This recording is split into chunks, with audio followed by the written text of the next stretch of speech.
دیگه این اطمینان به مردم افغانستان میتیم که ما از تا یک قطره خون خود از وجب وطن، از وجب خاک خود. اگمی منطقه ما بود، ای آزاد شد، شهر قندوز آزاد کردیم از دست کفار. ای آزاد شد، کابل میگیریم، کابل آزاد شد، تمام افغانستان.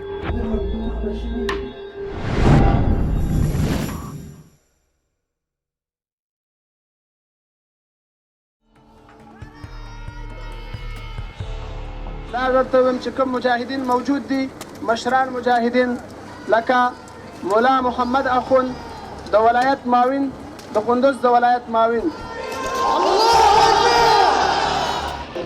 In late September, Afghanistan's northern provincial capital Kunduz became the first major city in 14 years to fall into the control of the Taliban, sparking a fierce battle between Taliban fighters and US-assisted Afghan forces. Vice News gained exclusive access to a group of local Taliban fighters who had fought in the battle for Kunduz to find out how only 2 years after the US declared victory in Afghanistan, the Taliban were able to retake the country's 5th largest city in just a few days. Before meeting with the Taliban, we traveled to Kunduz to speak with government forces. Not so long ago, during the fighting, the Taliban were spreading pictures of themselves raising their white flag in the middle of the town square right here. But as you can see, the flag has been replaced by the Afghan national flag now. ما که دم سر چاک بودیم، کارگر هستیم و سر چاک بودیم، همینجا طالبان آمد موتورسیکل‌ها بیرق بالا کرد، 2 نفر بودن. باز پس گرفته رفتن، دولت پیش کرد. جنگ‌ها چه قسمی تاثیر کرد سر شما شخصا؟ تاثیر بسیار چی کرد، تاثیر بد کرد که به حساب در 15 روز نه نان است، نه آواز، نه مردم کار غریبی ما. یک دونه یخچال فلیزر دایچه بود، یک تا یخچال فلیزر دایچه مکمل می‌بینیم که اون مالش در گرفته زیر خاک شده که چپه شده، مکمل منطقه سوخته. دیگه تا فعلا از دولت هیچ کسی نامده به خاطر یک کمک و همکاری که مثلا این مردمی که خسارت دیده این را خب معلوم دار است که تیاره زده این منطقه را در داده. دیگه هیچ نه طالب بوده و نه دیگه بوده، حتما دمی گریز از اونا که زده این دکانای مردم در خساره رسیده. Throughout the efforts to take back Kunduz, the US military supported Afghan forces with airstrikes. One of these airstrikes hit an MSF facility in an overnight attack. In early November, MSF released the initial review of that night's events and confirmed that the attack killed at least 30 people, including 13 MSF staff. The Afghan forces advised that they were taking fire from enemy positions and asked for air support from US forces. An airstrike was then called to eliminate the Taliban threat, and several civilians were accidentally struck. President Obama has since apologized for the attack.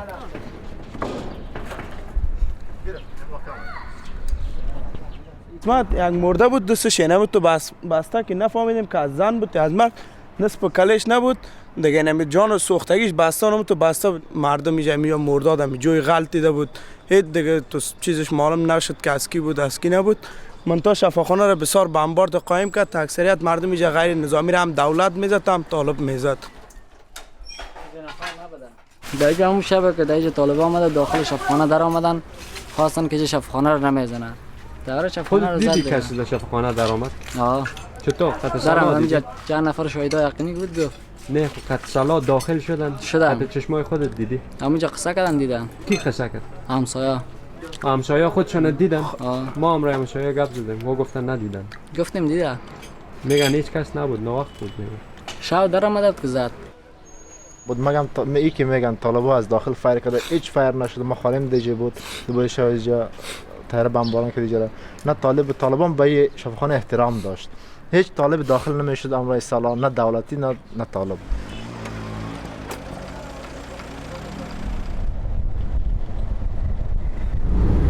در جنگا در اینجا در کندوز شما اشتراک کردید؟ ما 15 روز 16 روز میشه، این روز 7 روز است که ما در ساحه شرکت به حساب ما محاصره بودیم. و اونا اخطار میداد به ما که ما 100 نفر فدایی را جور کردیم که سر شما تعرض میکنیم 100% شما را ما از بین میبریم، ما میکشیم، حلال میکنیم، چی میکنیم چرا میکنیم. ما خیلی خلاصیم. اینمی بچه‌ای است که کلا قطعی ما یک جای بوده. این بچه‌ای قهرمانای ملی است.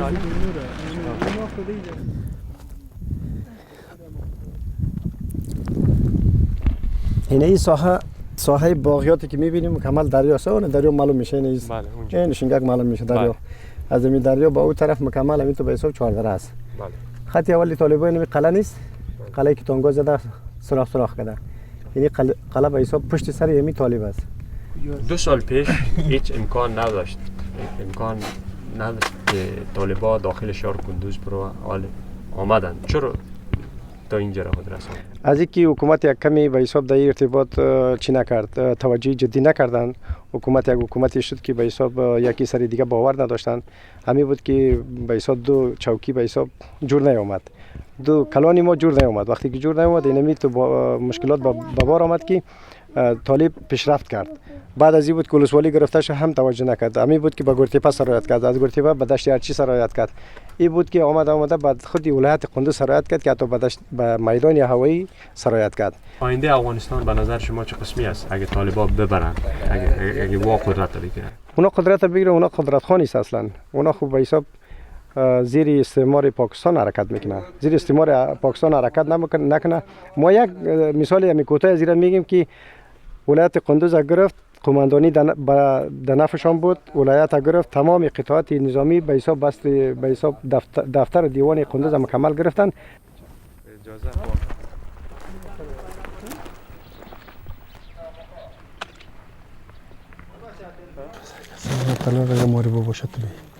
او دشمن شکست خورده، دشمن بسیار مورال ضعیف داشت و دیگه مقاومت که در بالمقابل نیروهای دولتی نمیتونه.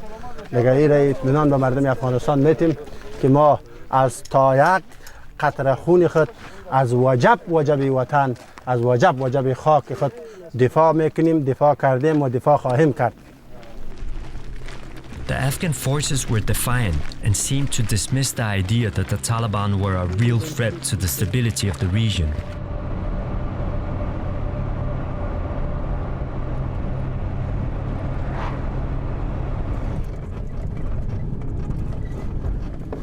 I'm heading towards Chardara now. It's a Taliban stronghold. I'm going to be picked up by Taliban fighters there, and I hope to get embedded with them.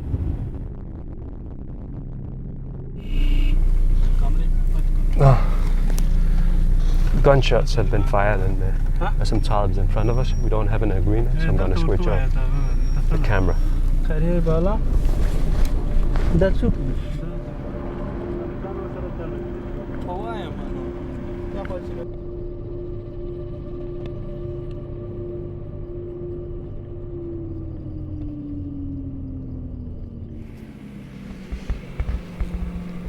Clearly, this place is controlled by the Taliban. Since we actually arrived, we've only seen their flags, the white flag. I haven't seen any government flags in this area so far. In order to gain access to the local Taliban unit, we were taken to a safe house where we waited for their commander to grant us permission to film.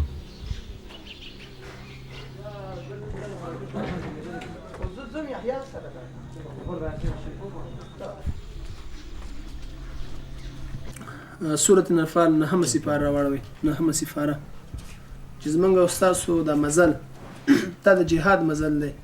دغه شانته جهاد هم دی. یو سړی د جهاد نه دی زده کړی، په جهاد باندې نه پوهیږي، بس چا ورته ویل چې ټوپک راواخله او بس دې کې ډزې کوه خلک ولا کافران ولا دا جهاد دی. نه دا جهاد نه دی. و دیگه از او پیش خو امریکا بود، او وقت ما خرد بودیم. بسیار افسوس میکردیم که کاش ما کاران میشدیم که امریکا جنگ میکردیم، ولی ما خرد بودیم اون وقت. ولی پس از او که امریکا رفت، از او بعد پلیس محلی به نام پلیس محلی اربکی را ساختن که مردم فاسق بودن، بسیار مردم بدکار و بچه‌باز مردم بودن، سر مردم ظلم میکردن. اگمی منطقه ما بود، ای آزاد شد، شهر قندوز آزاد کردیم از دست کفار. ای آزاد شد، کابل میگیریم، کابل آزاد شد، تمام افغانستان می جنگیم. اگر شهید شدیم، شهیدم زنده است بر نزد خدا. ما انشالله در دنیا هم کامیاب هستیم، در آخرت هم. شما اشتراک کردن در عملیات در کندوز نمی دور هفته؟ بله الحمدلله اشتراک کردیم که ما منطقه را میگیریم تصفیه میکنیم عملیات چرا خم شوه الحمدلله السویه ما چیزی که به دست آوردیم یا آمد. شما بعض نفرها میگه که چی میگه که از خاطر که شما مجبور شدن میگن حکومت میگه شما مجبور شدن که فرار کنن از کندوز از خاطر که زیر فشار آمدن جواب شما چی است؟ نه الحمدلله ما مجبور نشدیم لیکن وقتی که شهر ما گرفتیم 15 روز ما تیر کردیم در شهر اگر بگوییم تقریبا از 90 حصه یعنی فقط در دست دشمن 4 بندر کندوز هستند شهر کندوز هستند او ما باید بگوییم که ما به خاطر مشکلات مردم به این خاطر یعنی ما هر وقت میتوانیم کندوز مکمل بگیریم الحمدلله.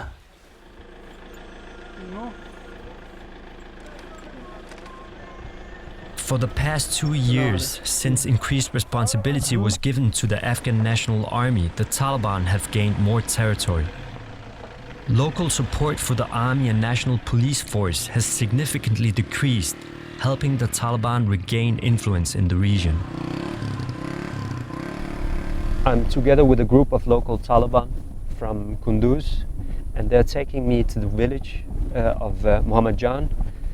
They conquered this village approximately 6 months ago, and they're going to show me around. شما چند سال طالب بودن؟ ما تقریبا 6-7 سال میشه مسخره کرد قرآن کریم که در بگرام و دیگه جای سختاندن و وجدان ما دیگه قبول نکرد که در خانه بشینیم و در خانه مزه کنیم و اسلام غالب باشه کفر مغلوب باشه کفر جزیه بتیا بادار ما باشه رقم خو مسلمان زندگی کردن نمیتونه وقت صلح میشه که ما بادار باشیم و کفر غلام ما باشه باقی صلح باشه دیگه صلح میشه. این تومتا که آمده از طرف بعض نفرها و از حکومت که شما ظلم کردین مقابل نفرهای چی است جواب شما تومت که شما را کردن؟ جواب ما است که ما الحمدلله مسلمان هستیم و مسلمان و مجاهد هیچ وقت نمیخواد که برای ملت مسلمان ظلم بکنن صحیح است اما او توتیه دروغ میگه توتیه میکنه دیگه این کار تهمت اون است دروغ میگه اون بعد مردم پرسان کنن شما اگر میخواین که صحیح قینتان شود. The Taliban were keen to show us their popularity amongst the locals, so we were taking on a tightly controlled tour of the area.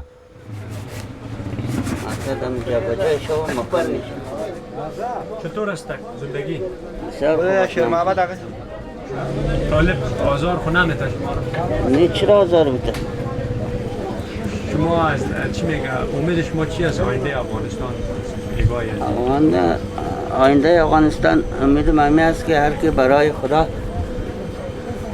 باشه و نمو از افغانستان است و زندگیش هم انشالله خوب میشه و شریعت برابر باشه. I'm walking around with the Taliban fighters and they're small talking with the villagers. Seems like it's a local movement, the Taliban militia here.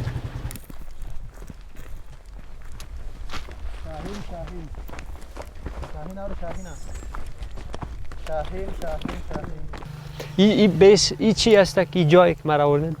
تقریبا 2-3 سال پیش دیگه آلمانیا بود. بله. با وقتی که شهر کندوز گرفتیم با اینا تسلیم شد. با وقتی که آلمانیا از اینجا رفت بعدم یک سال واری مجاهدین بخی کم بود. با این سال و فارسال مجاهدین الحمدلله بسیار شده. چه وقت شما برآمدن از کندوز؟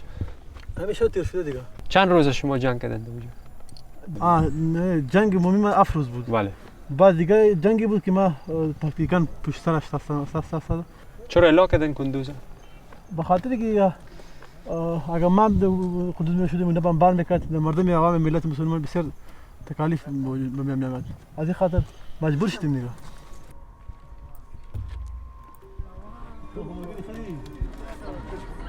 In a nearby village, we met an Afghan MSF doctor who was working at the hospital in Kunduz when it came under fire. سلام علیکم محترم. شبی که بمبار شد ما استراحت بودیم. دمول از کسی برآمدم نمیتونست. که کسی که تکاو بود تکاو مان کسی که بالا بود شهید شدن. زخمی شدن. این واقعا چرا فکر میکنین که یا بمباری کردن شفاخانه را؟ به نظر شما اشتباه بود یا چی بود؟ والا این کار که ما که چقدر میرا گپ تحلیل کردیم این کار قصدن بود و مسئولین MSF با ما وعده داده بودن که شفاخانه MSF بمبار نمیشه. به می بودن ازی تمام پرسنل از کار خود راضی بودن، گفت خدمت میشه، با مردم خودم خدمت میکنیم.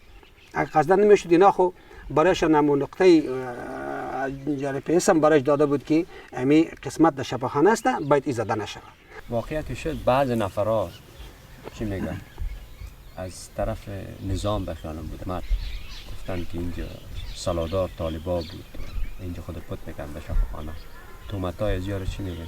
طالبا زخمی میمدن، تداوی میشدن، پس لیکن میرفتن میبردن دیگه طرف میبرد، واقعا اجلشان که تداوی میشه میبردن.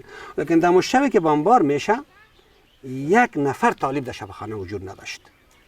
به این خونه میشه که مردم طلب کرد، مردمای بی‌غرض، مردمایی که در خدمت قرار دارن، نوی بشریت تداوی میکنن، بدون تعویض ای تحت بمبار قرار بگیره و شهید کنه و باز بگه که ما اشتباه بود بخشش میخواهیم.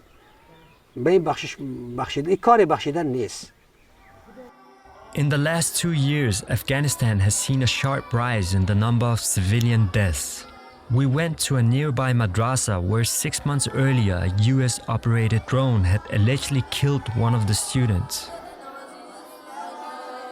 آمدیم به مسجد، کل شاگردان اینجا خونالید بودن اینجا کلشان و یک تا به شهادت رسید اینجا و دیگهشان کلشان اینجا شما میبینین که به کدام حالتش هستن. بعضی مردمی گفت چی کرد که یک آوازه را جور کرد که اینجا با ما را جور میکرد، بمسازا بودن و این خوب این آوازه را امنیت ما مخیس اغمانو گتل من دیندل یو درز وشونه د دې نه مخکې د پاسمان کې د تیارې غږ و، د موټرو غږ و، د سلاو غږ و، چې و تیارې و. زما ملګري یو تن شهید شو، 10 تنه نور زخمی شو. تا باندې څه وشول؟ زما لاس قطع شو، پښه مې زخمی شو. چرا فکر میکنی که حمله کردن مکتب شما را؟ کسی بود سالادار کسی بود طالب تا مکتب بود؟ نه. ولې حمله وکړه؟ تاسو څه شی کول چې موږ قرآن حفظ کړ.